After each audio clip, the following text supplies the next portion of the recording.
कहानी की शुरुआत में हम देखते हैं एक ताकतवर आदमी फिनिस्ट और उसके चेले एंडी को। इस वक्त ये दोनों जंगल में एक बहुत बड़े जंगली सुअर को पकड़ने जा रहे थे जो लोगों की फसलों को बर्बाद कर रहा था। गांव वाले उससे बहुत तंग थे। इस खतरनाक जानवर के सामने भी फिनिस्ट डरा नहीं। उसने एंडी से कहा कि सब मुझे हीरो मानते हैं, अगर मैंने इस सुअर को काबू में नहीं किया तो क्या इज्जत रह जाएगी मेरी। उसने हथियार उठाया और सुअर पर हमला किया, लेकिन इन छोटे हमलों से सुअर पर कोई भी असर नहीं हुआ। फिनिस्ट की मदद के लिए एंडी ने भी अपने हथियार से इस सुअर पर हमला बोल दिया, लेकिन उसका हथियार सुअर की नाक में चला गया और वो नींद से जाग गया। अब सुअर गुस्से में आ गया और एंडी की ओर बढ़ा, लेकिन तभी फिनिस्ट उसके आगे आ गया उसे रोकने के लिए। उसने पूरा जोर लगाया, लेकिन इस ताकतवर जानवर को रोक नहीं पाया। अपना थोड़ा सा जोर लगाकर ही सुअर ने फिनिस्ट को हवा में उड़ा दिया और आखिर में वो नीचे आकर सुअर के ऊपर ही गिरा। इस सुअर को काबू में लाने के लिए एंडी ने फिनिस्ट की तरफ एक रस्सी फेंकी। जैसे ही फिनिस्ट ने रस्सी पकड़ी,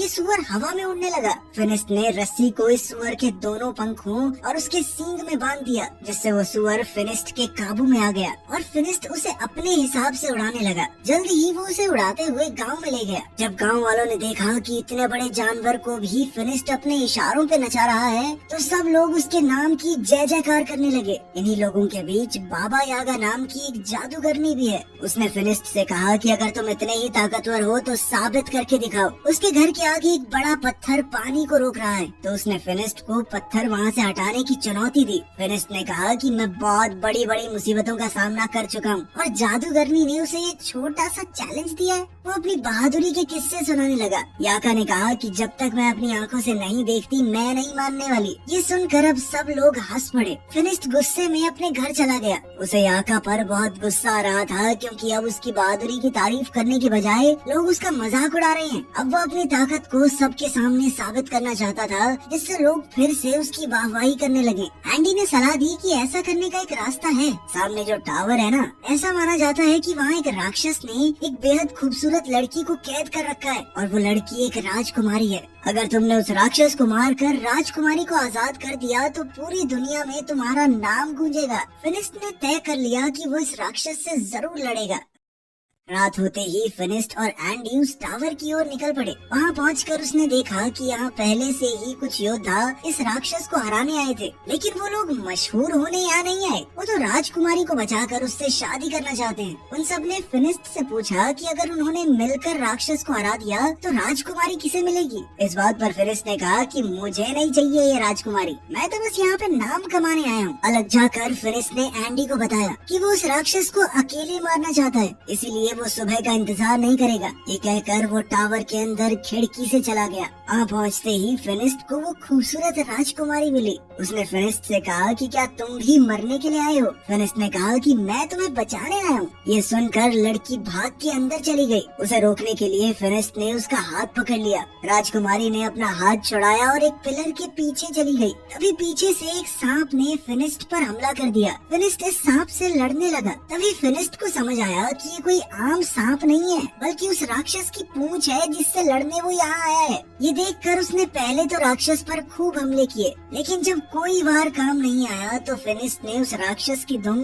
यानी उसके सांप वाले मुंह को हाथ में पकड़ लिया और अपनी पूरी ताकत से इस सांप के मुंह को चीरने की कोशिश की। लेकिन जैसे ही फिनिस्ट ने उसका मुंह अपने हाथों से खोला, सांप ने फिनिस्ट की आंखों में थूक दिया और अब फिनिस्ट को नजर आना बंद हो गया। वो अंधा हो गया। अंधा होने पर भी फिनिस्ट ने हार नहीं मानी और अपने पैर से टटोल कर अपना हथियार ढूंढ लिया। अब फिनिस्ट ने दोबारा उस राक्षस पर हमला किया, लेकिन वो राक्षस गायब हो गया। फिनिस्ट ने इतने हमले किए कि टावर टूटने लगा। टावर टूटने के शोर से सभी योद्धा भी जाग गए। वो सभी टावर से गिर रहे मलबे के पास आए। इन योद्धाओं को न राजकुमारी दिखी न ही राक्षस, बस दिखा तो मलबे के नीचे दबा हुआ फिनिस्ट, जो धीरे धीरे उठ रहा था। जब एंडी को पता चला कि फिनिस्ट अपनी आँखें खो चुका है तो वो उसे वहाँ से ले जाकर घर छोड़ आया। फिनिस्ट अपनी आँखों को खोकर बहुत गुस्से में था। वो बहुत चिड़चिड़ा हो गया था। उसकी ये हालत एंडी से देखी नहीं गई। एंडी मदद के लिए बाबा यागा के पास गया। उसने बाबा यागा को सब कुछ बताया कि फिनिस्ट के साथ क्या हुआ,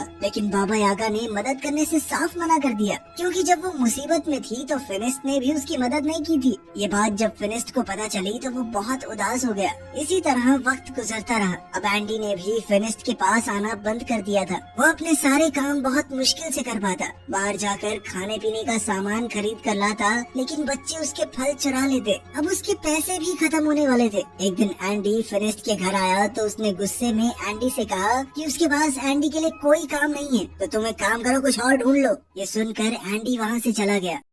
बीतते समय के साथ फिनिस्ट के सारे पैसे खत्म हो गए। अब वो दिन आ गया कि फिनिस्ट बाजार के सड़े गले फल खाने लगा। ऐसे ही एक दिन जब उसे सड़ा गला फल भी नहीं मिला तो वो अपनी टोकरी लेकर बाजार में बैठा रहा। बाबा यागा वहाँ से गुजर ही रही थी कि तभी उसने फिनिस्ट को देखा, तो उसने अपनी टोकरी से कुछ खाने का सामान फिनिस्ट की टोकरी में डाल दिया। इससे पहले ये दोनों कुछ बात करते गाँव पर कुछ लुटेरों ने हमला कर दिया। ये लुटेरे गाँव के लोगों को मारने लगे। फिनिस्ट देख तो नहीं सकता, लेकिन उसे अच्छे से सुनाई दे रहा था कि कैसे लोग मर रहे हैं, तड़प रहे हैं। जैसे ही लुटेरे उसके पास आए, उसने आवाज सुनकर वापस उन पर हमला किया। कुछ देख न पाने के बावजूद भी सिर्फ आवाज के सहारे वो 2-3 डाकुओं से एक साथ लड़ रहा था। एक दूसरे डाकू ने फिनिस्ट पर रस्सी फेंकी, लेकिन फिनिस्ट ने ये रस्सी पकड़कर डाकू को घोड़े से नीचे गिरा दिया और फिर उसे अपनी तरफ खींचकर उसकी खूब धुलाई की। लेकिन कुछ डाकुओं ने पीछे से उस पर हमला किया और वो वहीं बेहोश हो गया। जब उसे होश आया तो वो एक शिप में था।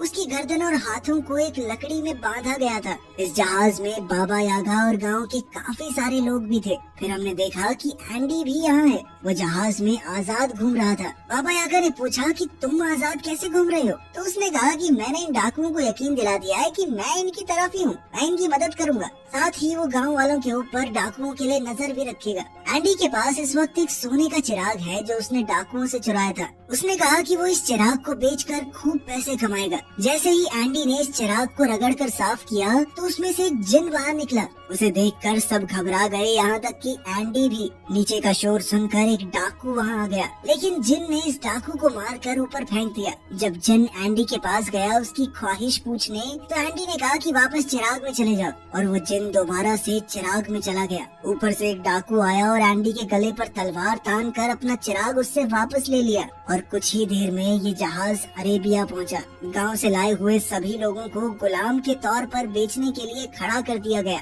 वहाँ एक नकाबपोश आदमी आया और उसने फिनिस्ट, बाबा यागा और एंडी को खरीद लिया। वो उन्हें अपने महल में ले गया। वहाँ पहुँचते ही सभी लोग इतना बड़ा महल देखकर हैरान रह गए। इस महल में रोबोट काम कर रहे थे। हालांकि ये बहुत ही पुराना जमाना है। तभी उस आदमी ने अपने चेहरे से नकाब हटाया। उसने कहा कि हैरान मत हो, मैं एक साइंटिस्ट हूँ और ये सभी रोबोट उसी ने बनाए थे। इस आदमी ने बताया कि उसने और भी बहुत सी मशीनें बनाई हैं जिससे इंसानों का काम आसान हो सके।